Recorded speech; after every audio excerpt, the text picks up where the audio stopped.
জম্মু ও কাশ্মীরের সোনমার্গে বিশাল তুষারধস। বুধবার সোনমার্গের সরবল এলাকায় তুষারধসের ঘটনাটি ঘটেছে।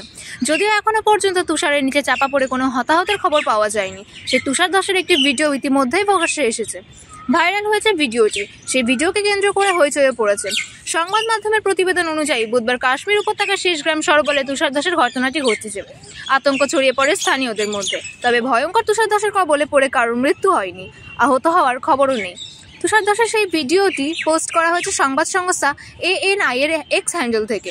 সেই ভিডিওয় দেখা গিয়েছে পাহাড়ের উপর থেকে নিচে থেকে নেমে আসছে শ্বেত শুভ্র তুষার। দেখে মনে হচ্ছে যেন পাহাড়ের কোল বেয়ে মেঘ নেমে আসছে। কয়েক মুহূর্তের মধ্যে তুষারের ধুলোয় সারা এলাকায় ঢাকা পড়ে। এক ব্যক্তি দূর থেকে পুরো ঘটনাটি ক্যামেরাবন্দি করেন। তার গাড়িও বরফে ঢেকে যায়। সেই ভিডিও প্রকাশ্যে এসেছে। উল্লেখ্য, গত শুক্রবার দুপুরে উত্তরাখণ্ডের চামোলি জেলায় বদ্রীনাথ থেকে মাত্র 3 কিলোমিটার দূরে মানা গ্রামেও তুষারধস নেমেছিল। সেই সময় ওই এলাকায় কাজ করেছিল আরও বেশ কয়েকজন শ্রমিক। গ্রামে তাদের একটি ক্যাম্পও ছিল। ওই ক্যাম্পের কাছে তুষারধস নামে। 8টি কন্টেনার এবং একটি ছাউনির নিচে মোট 54 জন শ্রমিক আটকে পড়েন। শুরু হয় উদ্ধার কাজ। রাজ্য এবং জাতীয় বিপর্যয় মোকাবিলা বাহিনী তো বটেই, ইন্দো তিব্বত সীমান্ত পুলিশ, ভারতীয় সেনাও হাত লাগায় উদ্ধার কার্যে। শুধু হেলিকপ্টারই নয়, victim locating camera, thermal imaging camera, এমনকি উদ্ধারকারী কুকুরের দলকে উদ্ধার কার্যে লাগানো হয়। 46 জন শ্রমিককে উদ্ধার করে নিরাপদ স্থানে নিয়ে আসা সম্ভব হলেও শেষমেশ মৃত্যু হয় 8 জন শ্রমিকের।